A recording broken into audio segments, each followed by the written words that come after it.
ချင်အတန်ကြားတဲ့နောက်ကိုလိုက်သွား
ကြားတဲ့နောက်ကိုလိုက်သွား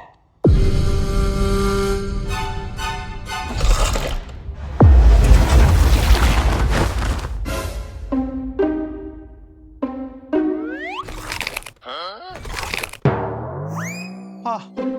မင်းမနေအဲ့ဒီဘက်နဲ့ဒင်းဝမ်နေစားနေရလား ဟုတ်တယ်ဗိုက်စားလာလို့လေဒင်းဝင်လည်းစားလို့ကောင်းလိုက်တာကိုယ်စားမလား ဟောဟာငါကြားနေရတာဒင်းဝမ်တန်ပေါ့ ကိုစောင်းမလားလို့ ဟာ